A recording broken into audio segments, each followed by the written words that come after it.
Okay, hi everyone, Daryl here. So this is actually lesson 10 in my YouTube series, Investing 101. Today we're actually going to talk about this thing called offer to purchase.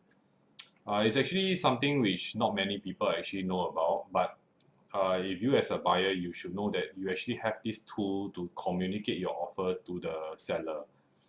Okay, so as a buyer, right, when you want to make an offer on a property, sometimes what you do is that you just issue a check, then you pass it to maybe your agent, then the agent communicates the offer to the seller. But what happens if let's say you would like the offer to come with certain caveats or certain additional terms which you would like to request from the seller? Like for example, maybe in commonly the option period is 14 days, but you would like the seller to grant you an option period of maybe 1 month.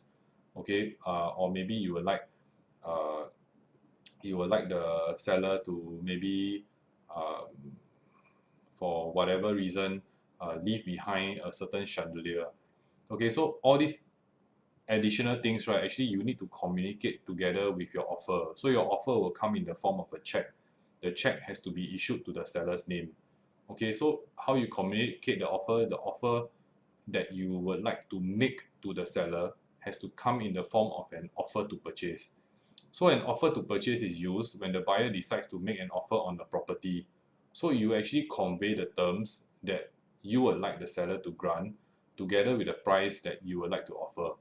So if let's say you say, okay, Mr. Seller, I would like to offer you $1 million and these are the terms. So actually it comes in a document and they say, okay, I would like the option period to be so long, what other terms and everything is all there. And this document also has a deadline for the seller. So you can, because sometimes you take the check, you pass it to the seller, you have to give him some time to get back to you. So you can say that, okay, Mr. Seller, I give you like 5 days. Within 5 days, by 4 p.m., you don't get back to me, right? On the fifth day, this deal is off already. Okay, so you have to state a deadline for the seller. Sometimes when you just issue the check to the seller needs time to issue the option to purchase. He needs to ask his agent or maybe his lawyer to prepare the option to purchase. Okay, so the offer to purchase has to state the deadline for the seller to accept or reject the offer.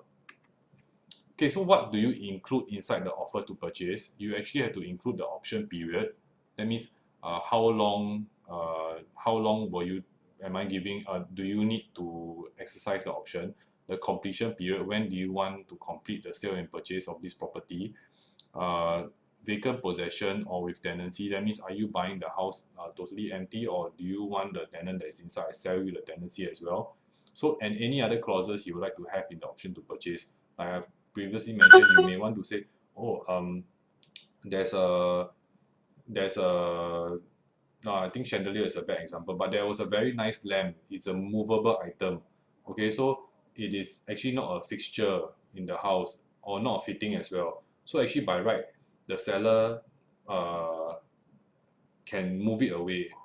Or maybe the dining table, because the dining table just goes with the whole theme of the house. So you say, I want to buy the whole house, including the dining table. Then you have to communicate this in a certain manner, right, to this seller, and you can put it in the offer to purchase to offer to the seller. So in some cases, right, both buyers and sellers may not need an offer to purchase. So they may just decide to draft an option to purchase on the spot. So especially if negotiations were done on the spot and there are no unique requests. So like some people, they come together, then inside the house, the buyer say, okay, I would like to talk to the seller and negotiate the price now. I would like to offer him a price now. And he say, okay, Mr. Seller, I'm willing to offer you $1 million for your property. And the seller say, okay, no problem. Let's do it. 1 million, I accept.